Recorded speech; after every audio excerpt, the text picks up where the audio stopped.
اچھا اسی طرح سے میرے ایک بھائی نے سوال پوچھا ہے کہ اسٹاک ایکسچینج میں جو ہے وہ انویسٹمنٹ کرنے کی اجازت ہے. دیکھیں اسٹاک ایکسچینج کے اندر انویسٹمنٹ کرنے کی بالکل اجازت ہے لیکن چند شرائط کے ساتھ. پہلی شرط یہ ہے کہ اسٹاک ایکسچینج کے اندر جس کمپنی کی آپ شیئرز خریدیں وہ کمپنی جو ہے وہ حلال کاروبار کرتی ہو, اس کا بزنس جو ہے وہ حلال ہو, یعنی وہ کوئی بینک نہ ہو, کوئی وائن کمپنی نہ ہو, وہ ان کا جو بزنس ہے وہ حلال بزنس کرتے ہوں. دوسرا یہ کہ دوسری شرط یہ ہے کہ ان کا جو کمپنی ہے اس کمپنی وہ صرف پیپروں میں کمپنی نہ ہو بلکہ ان کے ایسٹس بھی ہوں, وہ رننگ کمپنی ہو. آج کل بہت ساری کمپنیاں ہوتی ہیں جو صرف پیپروں کے اندر ہوتی ہیں, تو پیپروں کے اندر نہ ہو اور اس کا کوئی کاروبار ہو اور وہ اس کا وجود بھی رکھتی ہو.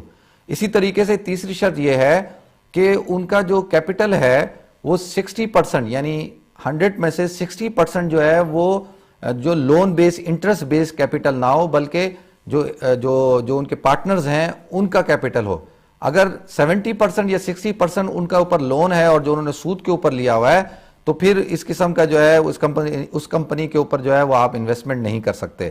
اور چوتھی چیز یہ ہے کہ چوتھی شرط یہ ہے جب آپ کو نفع آئے شیئرز کا تو آپ اس شیئرز کے جب اس کی جو اینول رپورٹ آتی ہے اس کے اندر ہوتا ہے کہ انہوں نے اتنا انٹرسٹ لیا ہوا ہے تو اس حصہ اس پرسنٹیج کے حساب سے آپ کو اپنے پروفٹ میں سے جو ہے بغیر ثواب کی نیت سے دینا ہوگا. فار ایگزامپل اگر آپ کو 1 پاؤنڈ نفع ہوا تو اس میں اگر ان کے اوپر اس میں انٹرسٹ ہے 20% کا تو آپ کو 20p جو ہے وہ بغیر ثواب کی نیت سے دینا ہوگا.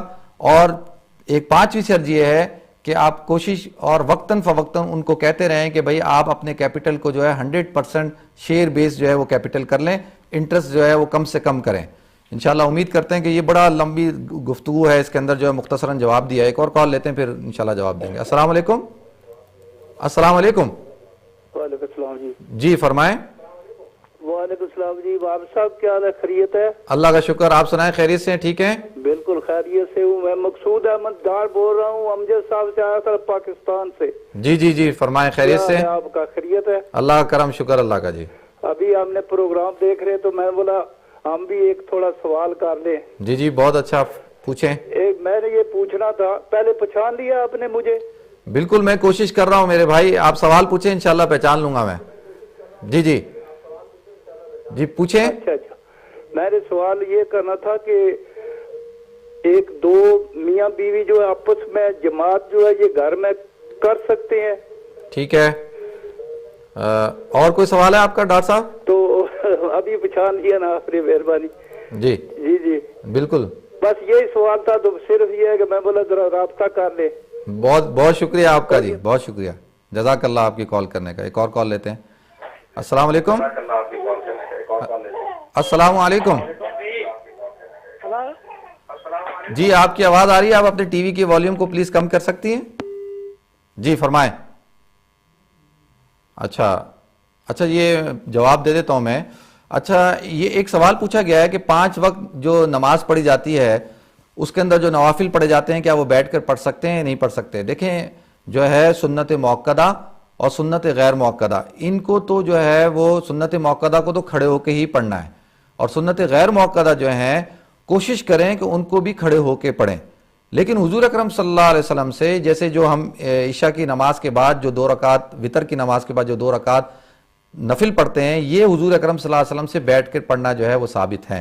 تو لہذا اگر کوئی شخص جو ہے وہ بیٹھ کر نفل پڑھتا ہے تو اس کو ثواب آدھا ملے گا, لیکن یہ سمجھ کے کہ یہ 2 رکعتیں حضور نے اکثر بیٹھ کے پڑھی ہیں اور اس کو سنت سمجھ کے پڑھتا ہے تو انشاءاللہ اس کو سنت کا ثواب بھی ملے گا اور نفل کا ثواب بھی ملے گا. لیکن یہ بات ذہن میں رکھیں کہ نفل جو ہے نوافل بیٹھ کر پڑھنے سے ثواب جو ہے وہ آدھا ملتا ہے, اور جو سنت موقدہ ہیں اور فرائض ہیں ان کو بیٹھ کر پڑھا نہیں جا سکتا کیونکہ قیام جو ہے وہ نماز کے اندر فرض ہے. اور اس میں جو ہم کہتے ہیں کہ بیٹھ کے پڑھا جا سکتا ہے کیونکہ حضور اکرم صلی اللہ علیہ وسلم سے ثابت ہے بیٹھ کے پڑھنا, تو لہذا جو ہے اس لیے اجازت دی گئی ہے. اسی طریقے سے سوال پوچھا گیا ہے کہ جو زکوٰۃ جو ہے وہ بینک کے اندر جو رقم ہوتی ہے اس رقم میں ظاہر سی بات ہے آدمی اس کو سال بسال وقتاً فوقتاً خرچ بھی کرتا رہتا ہے. تو دیکھیں جو آپ کا سال اینڈ ہوگا اس اینڈ کے اندر یعنی اختتام کے اندر آپ نے دیکھا ہوگا کہ آپ کے بینک کے اندر کتنی رقم موجود ہے. جتنی رقم آپ کے بینک کے اندر موجود ہوگی اتنی رقم کے اوپر جو ہے وہ آپ کو زکوٰۃ دینی ہوگی. اسی طریقے سے جو ہے وہ مقصود ڈار صاحب نے جو ہے سوال پوچھا ہے کیا میاں بیوی جو ہے وہ جماعت کر کے نماز پڑھ سکتے ہیں؟ دیکھیں اگر گھر کے اندر جو جماعت کی جا رہی ہے، اگر کوئی اور نہیں ہے، بچے یا کوئی اور نہیں ہے، صرف میاں اور بیوی ہیں، تو بالکل جماعت کی جا سکتی ہے. میاں جو ہے وہ آگے امام بن کے آگے کھڑا ہو جائے اور بیوی جو ہے پیچھے صف بنا کر اس کے کھڑی ہو جائے، اور اگر بچے ہیں تو بچوں کو ساتھ کھڑا کر دیا جائے، تو بالکل جو ہے وہ جماعت کی نماز جو ہے وہ ہو جائے گی. حضور اکرم صلی اللہ علیہ وسلم سے ثابت ہے کہ 2 شخص جو ہے وہ جماعت کر سکتے ہیں. لیکن اگر 2 مرد ہوں تو ان کے لیے ضروری ہے کہ وہ جو ہے وہ اگر 2 ہیں تو امام کے دائیں طرف 2 قدم پیچھے ہو کے کھڑا ہو. اگر اور یہ بھی محرم ہے، یعنی بیوی بھی، ماں بھی، بیٹی بھی اور بہن بھی، اور جتنی محرم خواتین ہیں وہ جماعت کے ساتھ جو ہے نماز پڑھ سکتی ہیں. اور اگر غیر محرم ہے تو ان کے لیے جو ہے وہ پردے کا ہونا ضروری ہے. اگر پردہ ہو تو غیر محرم بھی نماز پڑھ سکتی ہیں، لیکن غیر محرم اور امام کے درمیان پردہ ہونا ضروری ہے. امید کرتے ہیں آپ کے ان سوال کا جواب ہو گیا ہوگا. اچھا ایک اور کال لیتے ہیں. السلام علیکم. السلام علیکم. السلام علیکم ورحمۃ اللہ وبرکاتہ. السلام علیکم. وعلیکم السلام. جی فرمائیں. کیا ہے جناب، ٹھیک ٹھاک ہے؟ اللہ کا شکر. آپ سنائیں، خیریت سے میرے بھائی؟ ٹھیک ہے. آپ سے ایک سوال کرنا تھا کہ آج کل جو پرفیوم اور آفٹر شیو آپ یوز کرتے ہیں، جی کیا چیز؟ اس کو مطلب آپ جب یوز کریں تو اس کپڑے میں نماز پڑھ سکتے ہیں؟ کیا چیز کرتے ہوئے بھائی؟ آفٹر شیو یا پرفیوم؟ آفٹر شیو یا پرفیوم. ٹھیک ہے. اور کوئی سوال ہے آپ کا؟ میرے خیال میں ایک اور کال لیتے ہیں. ہیلو السلام علیکم. وعلیکم السلام. جی فرمائیں. ماشاءاللہ مفتی صاحب آپ کا پروگرام بہت اچھا ہے. بہت شکریہ آپ کا. میرا سوال ہے کہ میری 3 بیٹیاں ہیں اور میرے پاس بہت سونا ہے. جب وہ بڑی ہوئیں گی اور میں ان کو سونا دوں گی اور میں تھوڑا سا اپنے لیے بھی سونا رکھوں گی، جو ٹائم ہے مطلب وہ ابھی چھوٹی ہیں اور جب تک وہ بڑی ہوں گی تو اس سونے کے اوپر زکوٰۃ ہے؟ ٹھیک ہے، میں بتاتا ہوں، آپ پروگرام دیکھیں. بہت شکریہ آپ کو کال کرنے کا. اللہ حافظ. اچھا ایک میرے بھائی نے سوال پوچھا ہے آفٹر شیو لگانے سے، پرفیوم لگانے سے نماز ہو جاتی نہیں ہو جاتی؟ دیکھیں میرے بھائی کہ جو پرفیوم مارکیٹ کے اندر ملتے ہیں ان کے اندر اسپرٹ استعمال ہوتی ہے یا الکوہل استعمال ہوتا ہے، تو وہ اس کو پرزرو کرنے کے لیے ہوتا ہے. جب آپ اس کو وائبریٹ کر کے جب اس کو آپ اسپرے کرتے ہیں تو اسپرے کرنے سے وہ ہوا میں تحلیل ہو جاتا ہے، فضا میں تحلیل ہو جاتا ہے، اور جو ہے خوشبو جو ہے وہ آپ کے جسم کے ساتھ یا آپ کے کپڑوں کے ساتھ لگ جاتی ہے. تو لہذا علماء اس بات کی اجازت دیتے ہیں کہ پرفیوم کا استعمال جائز ہے، پرفیوم لگایا جا سکتا ہے. اسی طریقے سے آفٹر شیو بھی جو ہے وہ بھی لگائی جا سکتی ہے، اگرچہ کامل یقین ہو کہ بھی 100% ہی اس کے اندر جو ہے وہ زیادہ میجورٹی جو ہے اس کی کیوں نہ ہو، یعنی الکوہل ہی پورا ہو تو پھر اس کی اجازت نہیں ہے. لیکن جو خوشبو کے اندر جو استعمال ہوتا ہے تو وہ 100% الکوہل نہیں ہوتا، بلکہ وہ اسپرٹ ہوتا ہے اور اس کو پرزرو کرنے کے لیے ہوتا ہے. اسی طرح سے ایک میں نے سوال پوچھا کہ جی 3 بیٹیاں ہیں، اور دیکھیں میں اس سوال کو تھوڑا سا وضاحت کے ساتھ بیان کر دوں کہ اگر کسی کے پاس سونا ہے، کسی میری بہن کے پاس، خاتون کے پاس سونا ہے، اور وہ سونا اس کا اپنا ہے، وہ اس کو استعمال کرتی ہے، پہنتی ہے، تو لہذا جب زکوٰۃ دینی ہوگی تو اس کو ضرور اس میں سے زکوٰۃ دینی ہوگی.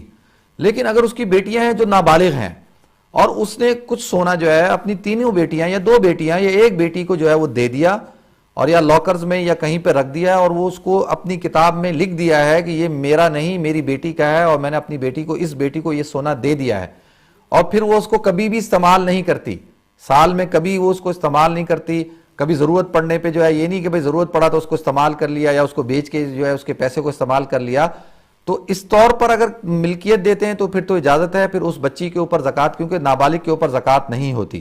اگر کسی شخص کا انتقال ہو جائے اور اس کو وراثت میں بہت زیادہ جائیداد ملے، پیسہ ملے، سونا ملے، اور وہ نابالغ ہے، تو جو نابالغ ہے اس کے اوپر زکوٰۃ جو ہے وہ فرض نہیں ہے، بالغ کے اوپر زکوٰۃ فرض ہوتی ہے. لیکن اگر آپ نے سال میں اس کو زیور کو آپ استعمال بھی کر رہی ہیں اور نیت یہ کہ جی میری بیٹیوں کا ہے، ایسے تو ہر چیز بیٹیوں کی ہوتی ہے، آدمی عورت ہر آدمی یہی نیت کر لے گا، تو اس طرح پھر لوگ زکوٰۃ دینے سے، دیکھیں زکوٰۃ جو ہے، زکوٰۃ ایک عبادت ہے، زکوٰۃ جو ہے وہ ایک عبادت ہے، عبادت کو خوشی خوشی کرنا چاہیے، یہ کوئی ٹیکس نہیں ہے، یہ کوئی مجبوری نہیں ہے. تو اس طرح سے جو ہے وہ کوشش کرنی چاہیے زکوٰۃ دینے میں جو ہے وہ احتیاط سے کام لیں اور زکوٰۃ ضرور دینی چاہیے. ناظرین ایک بریک کی طرف جاتے ہیں، بریک کے بعد پھر حاضر ہوتے ہیں. السلام علیکم ورحمۃ اللہ وبرکاتہ. ناظرین میں ایک دفعہ آپ کو پھر پروگرام رمضان ہمارے ساتھ میں خوش آمدید کہتا ہوں. اس میں ہم گفتگو کر رہے تھے آج دعا کے اوپر. اب یہ دیکھنا ہے کہ دعا کن لوگوں کی قبول ہوتی ہے. دیکھیں سب سے زیادہ دعائیں جو ہے والدین کی اپنی اولاد کے کوئی والد والدہ اپنے اولاد کے لیے دعا کرتا ہے، اللہ کے رسول نے فرمایا یہ ایسا ہے جیسے کہ بنی اسرائیل کے انبیاء اپنی امت کے لیے دعا کرتے تھے، اس طرح سے اللہ رب العزت والدین کی دعائیں اپنے اولاد کے لیے قبول کرتے ہیں، سنتے ہیں۔ اسی طریقے سے اولیاء کرام، بزرگان دین، علماء کرام، اور جو ہے پھر غائب کے لیے دعا کرے۔ عربوں کی ایک عادت ہے کہ جب بھی وہ جدا ہوتے ہیں تو ایک ساتھ ایک دوسرے کو کہتے ہیں انت تدعو لی وانا ادعو لک، کہ آپ میرے لیے دعا کریں میں آپ کے لیے دعا کروں گا۔ اللہ کے رسول صلی اللہ علیہ وسلم نے فرمایا غائب کی دعا غائب کے لیے قبول ہوتی ہے، اور جو ہے وہ اس کے ساتھ مظلوم کی بد دعا سے، مظلوم کی دعا لینی چاہیے، غریب کی دعا لینی چاہیے، اور اس کی بد دعا سے بچنا چاہیے۔ اتقوا دعوت المظلوم فإنه ليس بين الله وبينه حجاب، کہ اس کے اور اللہ کے درمیان کوئی حجاب نہیں ہوتا، تو ان کی دعائیں لینی چاہتے ہیں۔ کہتے ہیں بلاؤں کو ٹال دیتی ہے دعا روشن ضمیروں کی۔ کال لیتے ہیں انشاءاللہ، دیکھتے ہیں کون ہے ہمارے ساتھ۔ السلام علیکم۔ السلام علیکم۔ وعلیکم السلام، سوری بھائی تھوڑا سا آپ کو انتظار کرنا پڑا۔ کوئی کال مل گئی، یہ زیادہ بہتر ہے۔ ٹھیک ہے۔ اچھا آپ سے ایک کوشچن پوچھنا تھا مجھے پلیز، رمضان روزے کی نیت کے بارے میں۔ جی وہ یہ ہے کہ مثال کے طور پہ انسان جب مطلب ہم سحری کھاتے ہیں تو ٹی وی پہ ٹائم آتا ہے کہ جی مثال کے طور پہ 3:50 پہ اذان شروع ہوگی فجر کی یا وقت سحر ہوگا۔ ٹھیک ہے۔ اب ہم لوگ جب کھانا کھا لیتے ہیں، مثال کے طور پہ ہم نے 3:30 بجے کھانا کھا لیا، ٹھیک ہے۔ اب اس کے بعد جو نیت ہوگی وہ ہم اس کے بعد مثال کے طور پہ 3:30 بجے ہم کھانا کھا کے نیت کرتے ہیں کہ بھئی ہم رمضان کا یہ روزہ رکھیں گے، کیا اور زبان سے بھی کہتے ہیں اور دل میں بھی ہماری نیت ہوگی، کیا اس نیت کے بعد جو 3:50 تک کا جو ٹائم ہے 20 منٹ، اس میں بھی ہم کچھ کھا پی سکتے ہیں کہ نہیں؟ ٹھیک ہے، بہت شکریہ آپ کی کال کرنے کا، شکریہ بہت بہت، جزاک اللہ جی۔